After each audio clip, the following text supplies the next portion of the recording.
Bueno, muy buenos días, señoritas. Hoy para la clase de principios vamos a hablar acerca de la clasificación de la materia. Listo. Comenzamos nuestra clase escribiendo la meta con su fecha. Listo, niños. De la siguiente información van a escribir el mapa conceptual en el cuaderno. En la actividad interactiva van a poder identificar las definiciones de cada concepto, además de observar algunos videos sobre la clasificación de la materia.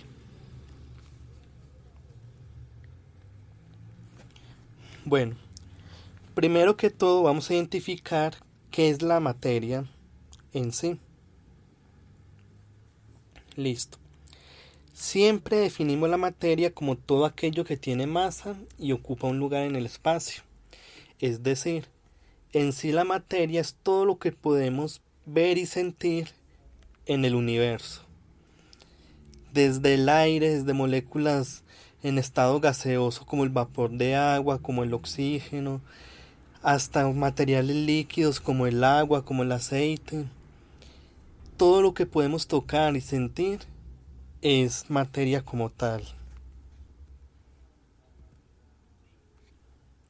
Bueno, todos los materiales pueden clasificarse en dos grupos diferentes.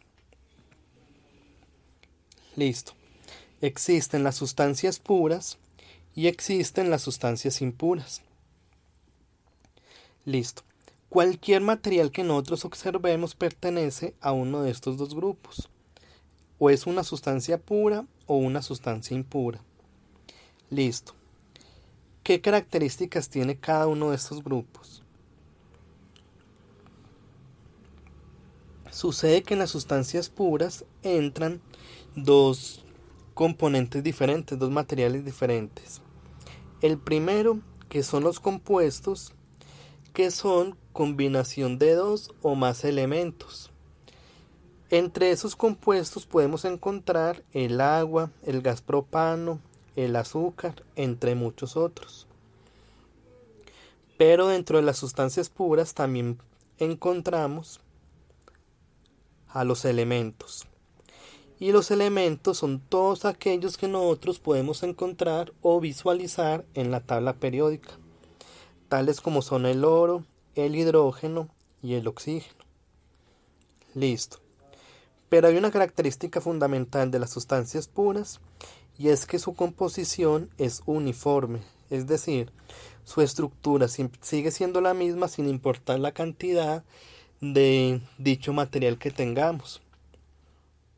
Es decir, sin importar si tenemos un vaso de agua o una botella de agua, siempre va a seguir siendo agua y siempre se va a encontrar en la misma proporción.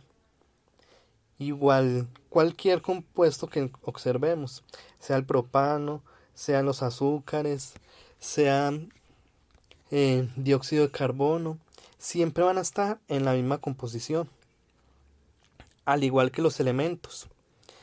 Tanto el oro como el hidrógeno como el oxígeno está formado por moléculas idénticas, por átomos idénticos, es decir, todo el oro se encuentra formado por el mismo átomo y no va a variar y no va a cambiar sin importar la cantidad de este que tengamos o de cualquier elemento como tal.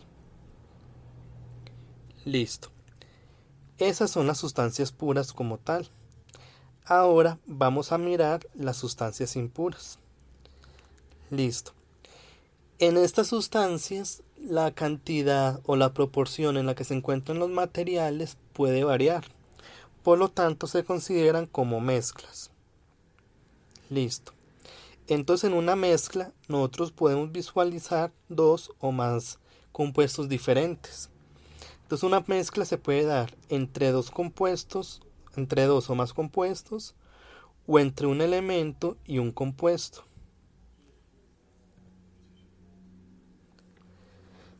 Bueno, existen dos tipos diferentes de mezclas. La primera son las homogéneas. Listo. Las mezclas homogéneas también son conocidas como soluciones o disoluciones. Listo. En estas mezclas homogéneas, La característica fundamental es que no se puede diferenciar los componentes que están mezclados como tal. Un ejemplo es cuando mezclamos el agua y el azúcar. Cuando nosotros visualizamos esta mezcla, no podemos diferenciar en dónde está el agua y en dónde está el azúcar, ya que su combinación es homogénea, es decir, es idéntica en toda su estructura. A diferencia de las mezclas heterogéneas. En estas mezclas, los componentes se pueden diferenciar unos de los otros. Un ejemplo característico es el agua y el aceite. Cuando nosotros mezclamos estos dos compuestos, no podemos verlos unificados, sino que ellos se separan y podemos diferenciar en dónde está el agua y en dónde está el aceite. Listo.